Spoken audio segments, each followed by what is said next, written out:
అండి. అందరూ ఎలా ఉన్నారు? చాలా రోజుల తర్వాత మీ ముందుకి ఈ వీడియోతో నేనొస్తున్నాను. ఈరోజు నేను చిన్న ఒక ప్రాజెక్ట్ చేశాను.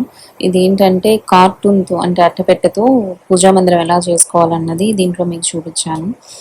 నా దగ్గర షేవింగ్ మిషన్ ఉంది, అట్టపెట్టే ఉంది, బాక్స్ ఉంది. ఆ బాక్స్‌తో నేను ఈ పూజా మందిరం అన్నది డిజైన్ చేసుకున్నాను.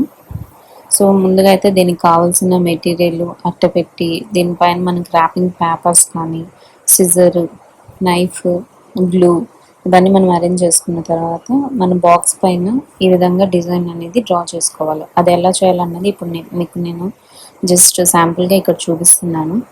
ఫస్ట్ అయితే మనము చెక్స్ లాగా డ్రా చేసుకుంటే మనకి డిజైన్ అన్నది చాలా నీట్‌గా వస్తది.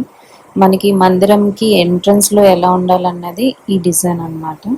నేనైతే నాకు ఈ విధంగా నచ్చి నేను ఈ విధంగా డ్రా చేసుకున్నాను. డ్రా చేసి దీన్ని ఇలా కట్ చేసేసాను. అండ్ ఫ్రంట్ నాకేంటంటే కొంచెం నైవేద్యం అది పెట్టుకోవడానికి ప్లేట్ కొంచెం బయటకొస్తది కాబట్టి నేను కొంచెం ఫ్రంట్ రౌండ్ అనేది ఎక్స్ట్రా తీసుకొని దాని సైజులోనే థర్మాకోల్ షీట్‌ని ఇలా కట్ చేసుకొని నాకు బేస్ అనేది కొంచెం హార్డ్‌గా ఉంటే సపోర్ట్‌గా ఉంటదని నేను థర్మాకోల్‌తో ఇలా ఫిట్ చేసుకున్నాను. తర్వాత నాకొచ్చి ఈ కలర్ కొంచెం నచ్చి ఇది ఫ్లవర్ డిజైన్ ఫ్లోరల్‌లో దొరికింది తీసుకున్నాను. సో, దీంతో నేను పూజా మందిరం మొత్తం ఈ విధంగా స్టిక్ చేసేసాను.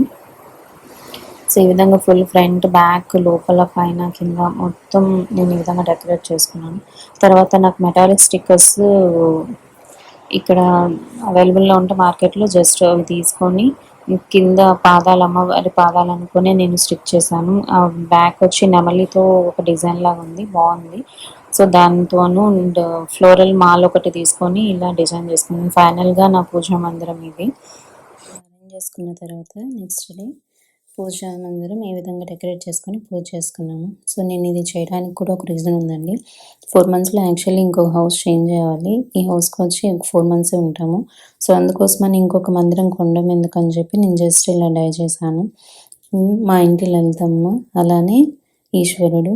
సో, మాకేంటంటే కూర్చొని పూజ చేసుకోవడం అలవాటు. అందుకని చెప్పి నేను ఈ విధంగా మందిరం ప్రిపేర్ చేసుకున్నాను. సేమ్ ఇలానే ఒక 12 ఇయర్స్ బ్యాక్ నేను మస్కట్‌లో చేసిన పూజా మందిరం అండి. అక్కడ కొందామన్నా అసలు మందిరాలు దొరికేవి కాదు. నాకేం చేయాలో తెలియక నేను ఈ విధంగా అట్టపెట్టెతో ఫస్ట్ టైమ్ అక్కడ నేను చేశాననమాట.